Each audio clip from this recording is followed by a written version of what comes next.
Hello दोस्तों, स्वागत है आप सभी लोगों का राजस्थान एकेडमी पर। मैं परवीन सिंह आप सभी लोगों के साथ में इस वीडियो में बात करने वाला हूं लैब असिस्टेंट की आने वाली वैकेंसी के अंतर्गत फिजिक्स सब्जेक्ट के ऊपर। आप सभी लोगों को बता दूं दोस्तों मैं पहले ही कि अभी तक जो न्यू सिलेबस जो आया है एजुकेशन पॉलिसी का वो लागू होगा या नहीं होगा इस वैकेंसी में, वो कहीं पर भी स्पष्टीकरण नहीं है। तो मैं आपसे एक ही सजेशन देता हूं कि जो 2016-18 का सिलेबस है उसी सिलेबस के अकॉर्डिंग अभी तैयारी करिए। अगर उसके अंदर जैसे कि साइकोलॉजी ऐड होने का कह रहे हैं या फिर उसमें जो है आपके कोई एक आधा फिजिक्स में टॉपिक केमिस्ट्री में या बायो में किसी में हटता है या कुछ जुड़ता है, वो बात की बात है, लेकिन मैं आपको बता दूं जो सिलेबस था वो तो रहेगा ही रहेगा। ये तो फिक्स है भाई। राजस्थान की जैसे आर्ट एंड कल्चर है तो है ही है, राजस्थान की ज्योग्राफी है तो उसे तैयार कर लीजिए, राजस्थान का फिर आपके फिजिक्स है तो है ही है। अब फिजिक्स में यही टॉपिक रहने वाले हैं, एक दो या तो हटेंगे या जुड़ेंगे, ज़्यादा फर्क नहीं पड़ने वाला। इसलिए हम पहले 2016-18 की वैकेंसी के अकॉर्डिंग ही सिलेबस कंप्लीट करेंगे। अगर बीच में ही वैकेंसी आ जाती है और न्यू सिलेबस आ जाता है तो फिर हम जो है सिलेबस को चेंज कर देंगे, मतलब उसी सिलेबस के अकॉर्डिंग पढ़ लेंगे। सबसे पहला टॉपिक है डायनेमिक्स ऑफ रिजिड बॉडी, यानी दृढ़ पिंड गतिकी के बारे में आपको पढ़ना है। ठीक है, उसके अंतर्गत आपको टॉर्क के बारे में पढ़ना है, फिर कंजर्वेशन ऑफ एंगुलर मोमेंटम पढ़ना है, मोमेंट ऑफ इनर्शिया पढ़ना है और सिंपल ज्योमेट्रिकल ऑब्जेक्ट पढ़ना है। इसके लिए मैं सबसे पहले आपको सजेस्ट करूंगा कि फिजिक्स और केमिस्ट्री और बायोलॉजी तीनों की NCERT जो है वो आप जरूर पढ़ लें। जो भी टॉपिक, जैसे आज मैं डायनेमिक्स पढ़ा रहा हूँ तो ये टॉपिक आप NCERT में जाकर के पढ़ लीजिएगा 11th की। ठीक है, दूसरा आपके पास में नीट और जो IIT JEE मेंस है, नीट और मेंस के जो क्वेश्चन पेपर होते हैं वो लास्ट ईयर के आपके पास हो। अगर नहीं है तो बुक लाइए और उस बुक में टॉपिक वाइज वाली बुक लाइए ताकि आपको डायरेक्ट यही टॉपिकों के क्वेश्चन सॉल्व करने रहे। और थर्ड, जो हमारे द्वारा लेक्चर्स अपलोड करे जा रहे हैं वो आपको देखने हैं। और लेक्चर्स में मैं आपको बता दूं, ना ही हमारा कोई ऐप है ना ही हमारा कोई कोर्स है। हम जो भी कोर्स करवा रहे हैं यूट्यूब पर फ्री ऑफ कॉस्ट और कंप्लीट करवा रहे हैं। अभी तक हमने रीट इन्वेस्टिगेटर, रीट की साइंस, ये तीनों completely course free of cost करवा रखे हैं। राजस्थान जीके का बैच पूरा फ्री चल रहा है और वो पर डे चलेगा, यानी 365 डेज हमेशा चलता रहता है। उसके अंदर जीके में जितना हो सकता है सभी जीके पढ़ा रहे हैं, तो आप वहाँ पर जुड़िए और राजस्थान ज्योग्राफी और आर्ट एंड कल्चर अपना कंप्लीट कर सकते हो। ठीक है, चलिए अब बात करते हैं फिजिक्स के ऊपर। और फिजिक्स के अंतर्गत सबसे पहला जो आपके टॉपिक है वो है डायनेमिक्स रिजिड बॉडी या फिर रिजिड बॉडी ऑफ डायनेमिक्स। तो अब हम पढ़ेंगे डायनेमिक रिजिड बॉडी के बारे में। पहले तो कि ये रिजिड बॉडी है क्या भाई। रिजिड बॉडी है, दृढ़ पिंड है, ये होता क्या है तो इसके बारे में पढ़ेंगे। उससे पहले मैं आपको बता दूं, अपने आसपास जितने भी आपने ऑब्जेक्ट देखे होंगे या मैटर्स जो भी आप देखते हैं ऑब्जेक्ट, वो तीन टाइप के होते हैं।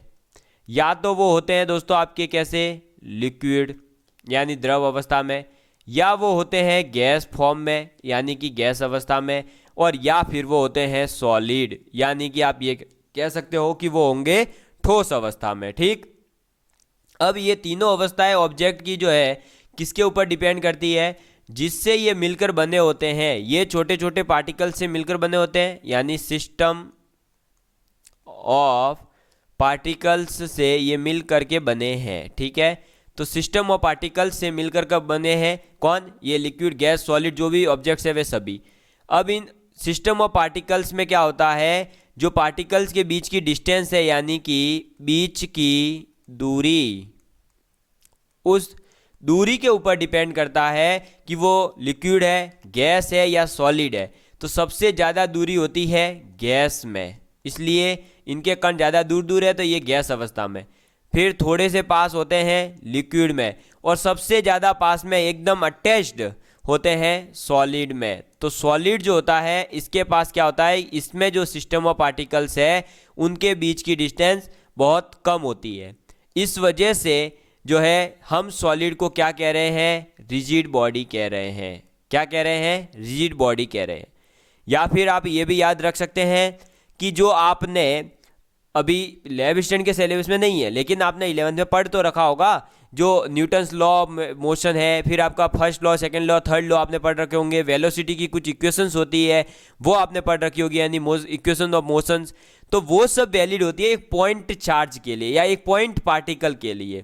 लेकिन ये जो आप पढ़ रहे हो रिजिड बॉडी का कॉन्सेप्ट, या जो हम आगे पढ़ने वाले हैं टॉर्क वगैरह, वो लगता है सेंटर ऑफ मास वगैरह, वो एक पूरे बड़े ऑब्जेक्ट के लिए जो आप रियल लाइफ में देखोगे, जैसे चकती है, रिंग है, बुक है, पेन है, गोला है, इनके अंदर। तो कहने का मतलब ये है कि ये टॉपिक पूरा का पूरा बात करता है किसके ऊपर, सिस्टम ऑफ पार्टिकल्स के ऊपर। यानी ये एक पार्टिकल पर बात नहीं करेगा, इस चैप्टर में हम पढ़ेंगे सिस्टम ऑफ पार्टिकल्स के बारे में, ठीक है। उससे बनता है सॉलिड, और सॉलिड को कहते हैं हम रिजिड बॉडी, ठीक। अब हम रिजिड बॉडी की प्रॉपर्टीज लिखेंगे जो पूछी जाती है। देखिएगा, ऐड कर देते हैं पेज, ये लीजिए। तो आप लिख लीजिए, सबसे पहला पॉइंट जो रिजिड बॉडी के लिए आपको याद रखना है वो ये है कि ये जो है इसका डेफिनेट साइज होगा और डेफिनेट शेप होगा। यानी आप ये लिख लीजिए कि a rigid body is that which has a definite size, एक मिनट, definite size and definite shape, ठीक है। तो हम पढ़ रहे हैं रिजिड बॉडी के बारे में। रिजिड बॉडी की पहली प्रॉपर्टी याद रखनी है कि रिजिड बॉडी का जो शेप और साइज होती है वो हमेशा फिक्स होती है। क्या? रिजिड बॉडी का शेप और साइज जो है वो फिक्स होगा, ये बात आप लोगों को याद रखनी है, ठीक है। चलिए नेक्स्ट प्रॉपर्टी आप लिखेंगे, और नेक्स्ट प्रॉपर्टी है कि दिस इज बिकॉज, यानी कि ये कहने का मतलब ये जो इसका डेफिनेट साइज और डेफिनेट जो साइज और शेप है वो किस वजह से होता है, उसका रीजन लिखवा रहा हूं। तो दिस इज बिकॉज डिस्टेंस, और हिंदी में भी लिखवा दूंगा, ठीक है, एक मिनट वेट करिएगा। Distance between different pairs of particles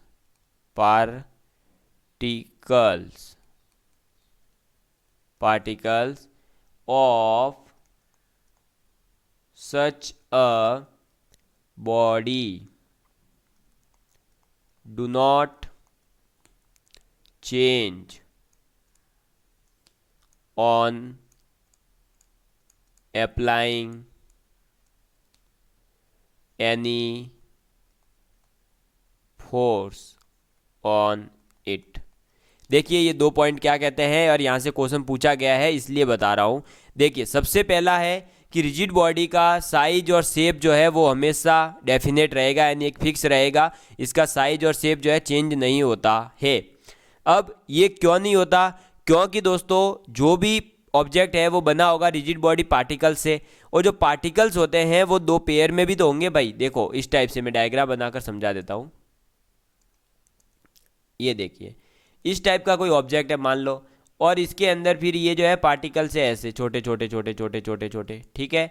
अब ये जो पार्टिकल्स है, इन पार्टिकल्स के बीच में जो डिस्टेंस है, वो पार्टिकल्स की जो डिस्टेंस होगी ना, ये देखो ये डिस्टेंस है, ये डिस्टेंस है, ये डिस्टेंस है, ये डिस्टेंस है। तो ये जो डिस्टेंस है वो हमेशा क्या रहती है? फिक्स रहती है। आप चाहे तो इसके ऊपर कितना ही फोर्स लगाएं, क्या करें, आप चाहे तो इसके ऊपर कितना ही फोर्स लगाए, ये दो पेयर के बीच में डिस्टेंस जो होगी वो कभी भी चेंज नहीं होने वाली है। ये बात आप लोगों को याद रखनी है, ठीक है।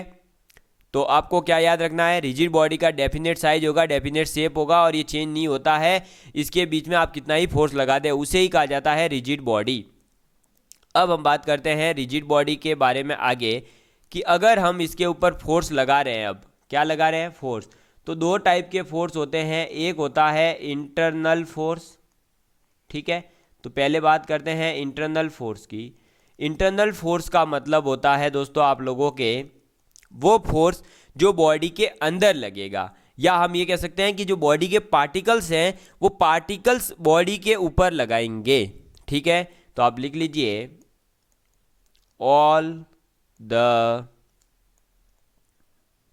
Forces all the forces exerted by various particles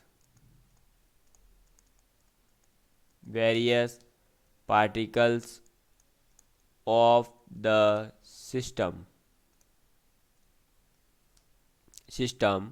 on one another are called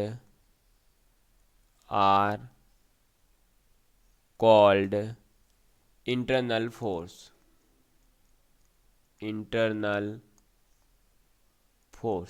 ठीक है, ये कह रहा है कि इंटरनल फोर्स का मतलब होता है all the force exerted by various particles of the system on one another are called internal force. कहने का मतलब है केवल इतना कि जो अंदर पार्टिकल्स है वो एक दूसरे के ऊपर जो फोर्स लगाते हैं और उसकी वजह से जो बॉडी फोर्स देख महसूस करती है उसे कहा जाता है इंटरनल फोर्स। ठीक है, एक होता है दोस्तों आप लोगों के एक्सटर्नल फोर्स, जैसा कि इसका नाम ही क्या है, external.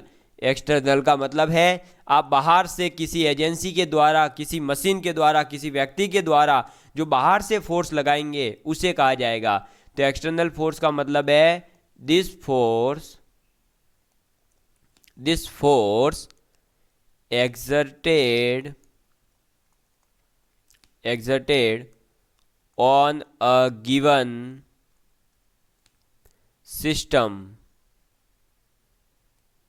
by the agencies। Agency का मतलब यहाँ कोई वो LIC की किसी की एजेंसी की बात नहीं कर रहा, ना बाइक की एजेंसी। एजेंसी का मतलब है बाहर से कोई लगाने वाला, बाहरी कारक, चाहे वो व्यक्ति हो, कोई मशीन हो सकती है, आप किसी को कह करके लगवा सकते हो, उस टाइप का, उस एजेंसी की बात हो रही है। ठीक है, agency outside the system is called an external force। ठीक है, तो एक्सटर्नल फोर्स क्या होता है, this force is exerted on given system, मतलब इस बॉडी के ऊपर आप बाहर जो भी सिस्टम दे रखा है बॉडी का, उस बॉडी के ऊपर आप फोर्स लगाएंगे, लेकिन आप बाहर से लगाएंगे, तो इसे क्या कहा जाएगा, एक्सटर्नल फोर्स कहा जाएगा। तो ये दोनों फोर्स हो गए। हमने पहले बात करी रिजिड बॉडी क्या है, फिर हमने बात करी फोर्सेस क्या है। अब हम बात करेंगे दोस्तों कि अगर हमने फोर्स लगा दिया तो बॉडी जो है वो मूव करेगी। तो अब यहाँ से स्टार्ट होता है हमारा असली रोटेशनल या फिर हम ये कह सकते हैं रिजिड बॉडी की डायनेमिक्स। ठीक है, तो अब आप लिख लीजिए kinds of motion of a rigid body, यानी कि आप जो है अभी तक हमने क्या करा, रिजिड बॉडी पढ़ लिया। रिजिड बॉडी के ऊपर अलग अलग फोर्स हैं, वो चाहे एक्सटर्नल हो, इंटरनल हो, इस टाइप के अलग अलग फोर्सेस हैं, उनके बारे में हमने पढ़ लिया। ठीक है, तो अब हम पढ़ेंगे कि अगर हमने फोर्स लगाया है तो भाई ऑब्जेक्ट का शेप और साइज चेंज नहीं होगा, लेकिन ऑब्जेक्ट मूव तो करेगा। अरे भाई ऑब्जेक्ट मूव तो कर सकता है, तो जो मोशन होगा वो 3 टाइप का होता है। कितने टाइप का होता है मोशन, 3 टाइप्स का इसमें मोशन होने वाला है, जिसमें पहला मोशन हो जाएगा आपके प्योर ट्रांसलेशनल। ठीक है, कैसा मोशन हो जाएगा, प्योर ट्रांसलेशनल मोशन। दूसरा आपके हो सकता है कि वो प्योर रोटेशनल हो, रोटेशनल। ठीक है, प्योर रोटेशनल मोशन। और थर्ड टाइप जो है आपके वो हो जाता है आपके कॉम्बिनेशन ऑफ ट्रांसलेशनल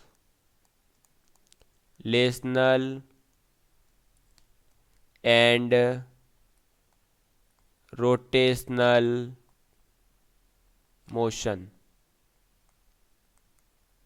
ठीक है, तो kind of motion of rigid body is 3 types.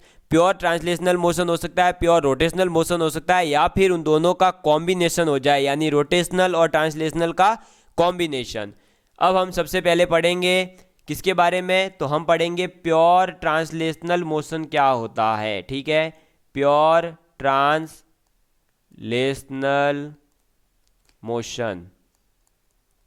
आप लोगों को ये नोट्स की पीडीएफ जो है टेलीग्राम पर मिल जाएगी, आप वहां जाकर के ले सकते हो। ठीक, चलिए अब देखिए प्योर ट्रांसलेशनल मोशन का मतलब क्या होता है। मैं इसके लिए एक डायग्राम बना करके आप लोगों को दिखाने वाला हूं। तो ये हमने एक डायग्राम बनाया, ठीक, इसको थोड़ा सा ऊपर मूव करवाया और इसके ऊपर एक मैंने क्या करा दोस्तों, ऑब्जेक्ट रख दिया, ये ऐसे, ठीक है, ये ऑब्जेक्ट रख दिया। अब ये थीटा पर झुका हुआ था। प्योर ट्रांसलेशनल मोशन में क्या होता है कि इसमें जो है दोस्तों आपका पार्टिकल होगा वो एक स्ट्रेट लाइन में चलेगा। देखो ये पार्टिकल है, ठीक है, तो ये पार्टिकल अब ऐसे चलेगा, ऐसे। तो ये अगर ऑब्जेक्ट ऐसे चल रहा है ना, तो इसका प्रत्येक पार्टिकल, यानी यहाँ ये जो पार्टिकल P1 है, ये पार्टिकल P2 है, ये पार्टिकल P3 है, ये सभी पार्टिकल्स कैसे चलने वाले हैं, तो ये सभी के सभी एक ही डायरेक्शन में नीचे की ओर ही चलने वाले हैं, ऐसे ही चलने वाले हैं। तो आपको याद रखना है कि जब भी every particle of the body travels in the same linear distance in a given time, then this show that translational motion। कहने का मतलब ये है जब किसी ऑब्जेक्ट का प्रत्येक बिंदु एक ही दिशा में एक ही टाइम पर एक ही डिस्टेंस ट्रैवल कर रहा है, तो उसे कहा जाता है हमारे प्योर ट्रांसलेशनल मोशन। आपको इसमें याद रखना है पहली बात तो ये कि एवरी पार्टिकल, आप लिख लीजिए, every particle of the body travels. ये याद रखिएगा, ये कॉन्सेप्ट है, ये क्वेश्चन सॉल्व करने में यूज होने वाले हैं सब, ठीक है। तो every particle of the body travels the same linear distance, same linear distance जो है वो ट्रैवल करता है इन अ गिवन टाइम। यानी कि आपका मतलब ये, अगर देखो भाई कहने का मतलब ये है कि ये ऑब्जेक्ट अगर 1 मिनट में 10 मीटर चल रहा है, तो इसका प्रत्येक अंदर का जो कण है वो प्रत्येक कण 1 मिनट में 10 मीटर ही चलेगा और उसी दिशा में चलेगा जिस दिशा में ये ऑब्जेक्ट जा रहा है। बात समझ में आ गई। तो जो पार्टिकल होता है उसका पाथ कैसा होगा, स्ट्रेट लाइन पाथ होता है। और every particle of the body travels the same linear distance in a given time, ठीक है। चलिए अब बात करते हैं हम आगे। ये तो है प्योर ट्रांसलेशनल। प्योर ट्रांसलेशनल मतलब आपने जितना भी पढ़ रखा है ना अभी तक जो छोटी कक्षाओं में, वो सब प्योर ट्रांसलेशनल ही था। अब हम पढ़ते हैं दूसरा कॉन्सेप्ट, प्योर ट्रांसलेशनल क्या होता है, अरे सॉरी, प्योर रोटेशनल क्या होता है। प्योर रोटेशनल, ये थोड़ा सा समझना मुश्किल है लेकिन नामुमकिन कुछ भी नहीं है। तो प्योर रोटेशनल मोशन के बारे में बात करेंगे। प्योर रोटेशनल मोशन में सबसे पहले तो आपको याद रखना है कि इसमें जो रोटेशन होगा वो एक एक्सिस के अराउंड ही होगा, यानी एक फिक्स एक्सिस तो होगा ही होगा। ये बात आपको सबसे पहले समझ लेनी है, ठीक। अब फिर एक मिनट, ये गोला आ गया, इसको डिलीट करो। फिर आपको याद रखना है, देखो ये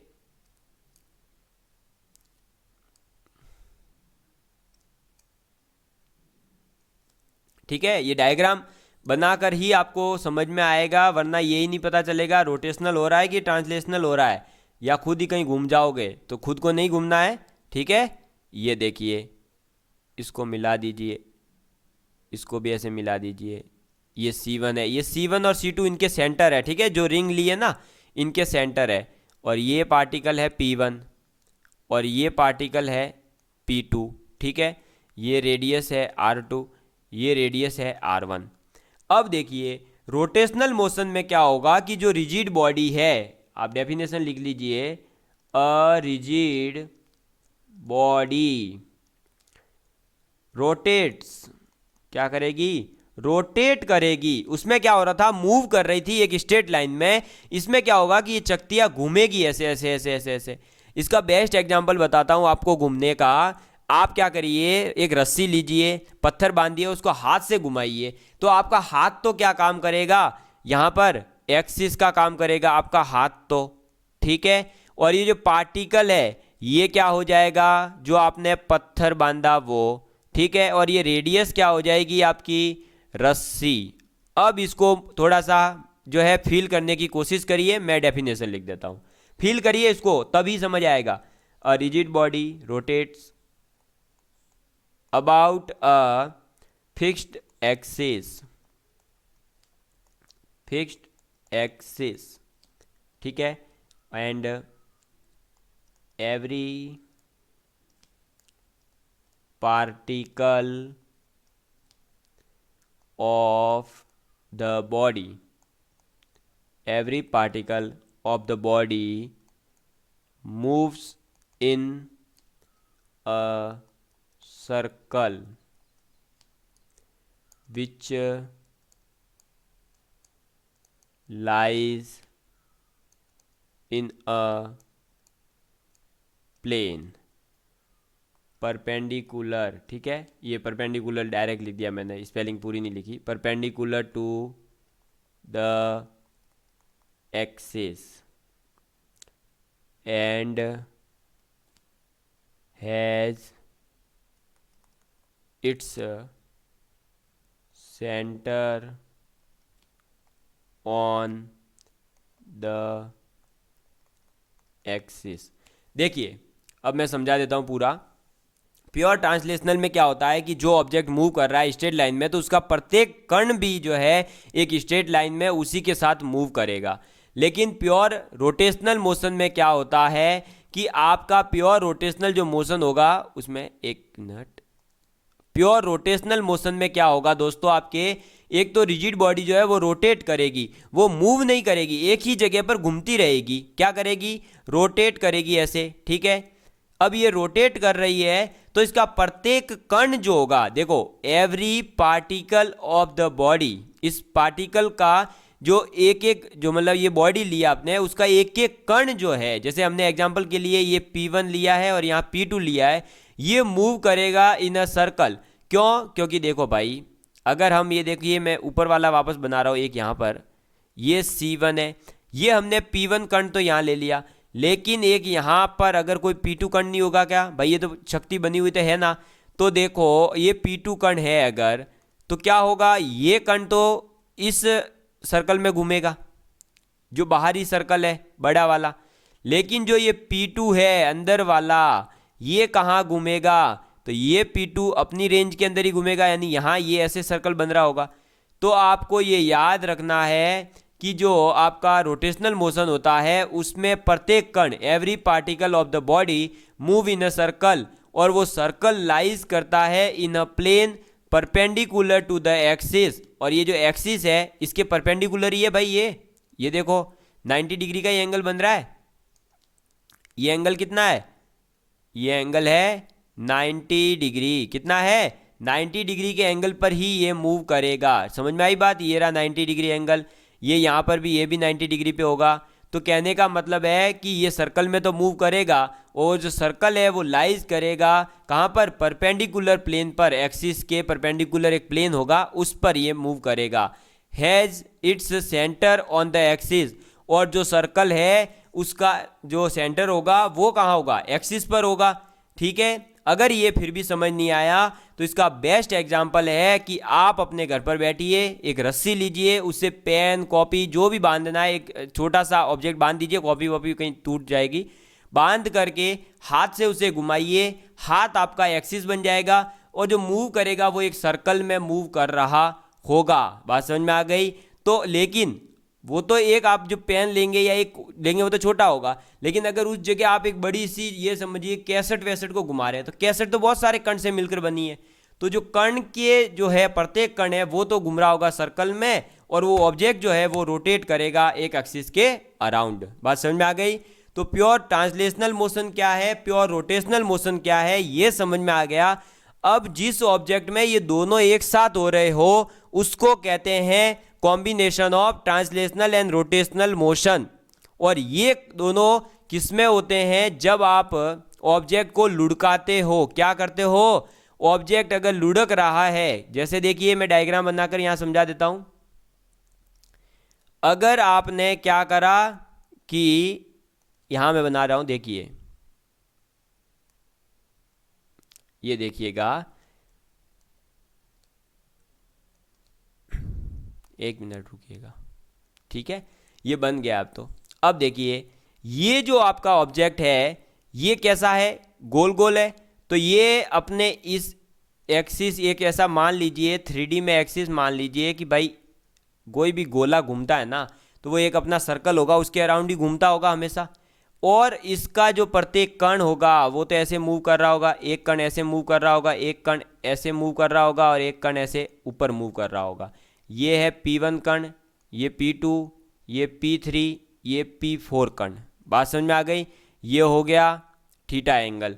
ये थर्ड क्या है, कॉम्बिनेशन की बात कर रहे हैं, ठीक है, कॉम्बिनेशन। इसमें क्या होगा कि ये जो भी ऑब्जेक्ट है रिंग वगैरह, ये रिंग तो क्या करेगी दोस्तों, मूव करती रहेगी आगे, यानी ये तो ऐसे मूव करेगी आगे की तरफ। तो ये तो गोल गोल गोल गोल घूमते घूमते घूमते घूमते यहाँ तक पहुँचेगी, ठीक है, ये तो यहाँ तक पहुँचेगी। लेकिन इसके जो ये बाहर के कण है, जो ये अंदर वाले कण है, वो कण तो क्या करेंगे, सर्कल मोशन में ही चल रहे होंगे। बात समझ में आ गई। तो ये ऑब्जेक्ट मूव करके आगे भी आया, मूव करके आगे आया, इसका मतलब इसमें ट्रांसलेशनल मोशन है। बात समझ में आ गई। तो ये यहाँ से यहाँ मूव हुआ, उसमें तो प्योर ट्रांसलेशनल मोशन हो गया। और जो इसके प्रत्येक कण है और ये जो ऑब्जेक्ट है ये से लुढ़कते लुढ़कते लुढ़कते आगे आ रहा है। तो ये लुढ़क रहा है तो यहाँ पर क्या हो जाएगा, इसमें ये जो कण वगैरह है ये क्या शो करेंगे, प्योर रोटेशनल मोशन यानी PRM, और यहाँ हो जाएगा PTM, प्योर ट्रांसलेशनल मोशन। क्या हो रहा है, प्योर ट्रांसलेशनल मोशन, ये आगे आ रहा है। देखो यहाँ पर था ये A जगह पर था, ये B पर आया, थोड़ी देर बाद ये यहाँ C पर भी पहुँचेगा, ये यहाँ पर भी पहुँच जाएगा। बात समझ में आ गई। तो ये तो मूव करते करते आगे आ रहा है, इसलिए तो क्या हो गया, प्योर ट्रांसलेशनल मोशन। लेकिन ये घूम भी रहा है ना भाई, कोई भी गोल ऑब्जेक्ट जो है वो घूमते घूमते नीचे आ रहा है, तो घूम भी रहा है तो उसके एक सेंटर होगा, एक्सिस के अराउंड ही घूम रहा होगा। एक्सिस दिखेगा नहीं, लेकिन जो आपका टायर है वो चल रहा है तो एक एक्सिस तो होगा ही, उसका सेंटर से गुजर ही रहा होगा, उसी के अराउंड घूम रहा है। और फिर इसके प्रत्येक कण जो है वो सर्कल में घूम रहे हैं, तो वहाँ क्या हो जाएगा, प्योर रोटेशनल मोशन। बात समझ में आ गई है। तो आपको समझ में आ गया कि रिजिड बॉडी के 3 मोशन होते हैं, ट्रांसलेशनल, रोटेशनल और दोनों। अब ये अगर आपको समझ में आ चुके हैं तो अब हमें आगे पढ़ना है कि इन ऑब्जेक्ट में अगर ये मोशन हो रहे हैं तो फिर उनकी वेलोसिटी क्या होगी, उनकी जो है एंगुलर वेलोसिटी क्या होगी, उनका टॉर्क क्या होगा। ये सब चीज़ें पढ़ने के लिए अब हमें सीखना होगा concept of centre of mass. क्यों, क्योंकि ये ऑब्जेक्ट जो भी पढ़ रहे हैं वो रिजिड बॉडी है और ये सिस्टम ऑफ पार्टिकल्स से मिलकर बने हैं। और सिस्टम ऑफ पार्टिकल में आप देख रहे हैं, ट्रांसलेशनल में तो सभी एक ही दिशा में जा रहे थे, लेकिन यहाँ आपने देखा कि ऑब्जेक्ट तो घूम रहा है किसी और ही दिशा में और उसके कण तो एक सर्कल में घूम रहे हैं। और यहाँ देखो ये ऑब्जेक्ट तो जा रहा है आगे, लेकिन इसके कण देखो, ये वाला कण तो पीछे की तरफ जा रहा है, ये वाला कण उत्तर नॉर्थ की तरफ जा रहा है, ये कण ईस्ट की तरफ जा रहा है, ये वापस साउथ की तरफ जा रहा है। तो इनका अलग अलग होगा। अब इनका अलग अलग नहीं हो, इनको एक बनाने के लिए जिस प्रकार से हम मैथ्स में कहते हैं ना कि एवरेज, भाई क्लास में किसी के 15 आए, किसी के 16 आए, किसी के 20 आए, तो हम कह देते हैं एवरेज 15 नंबर आ रहे हैं। वैसे यहाँ पर अब हम सीखेंगे कि इसका जो मास है वो कहीं पर सेंटर्ड है और उस पॉइंट का सब कुछ निकाल लीजिए, वही होगा उस ऑब्जेक्ट का। ये सब चीज़ें हम आगे पढ़ेंगे। तब तक के लिए आप लोगों को मैं विदा लूँगा। और आज जो मैंने पढ़ाया इस कॉन्सेप्ट को आप थोड़ा विजुलाइज करिएगा, समझिएगा और इसकी थ्योरी NCERT में से ज़रूर पढ़ लीजिएगा। थैंक यू दोस्तों।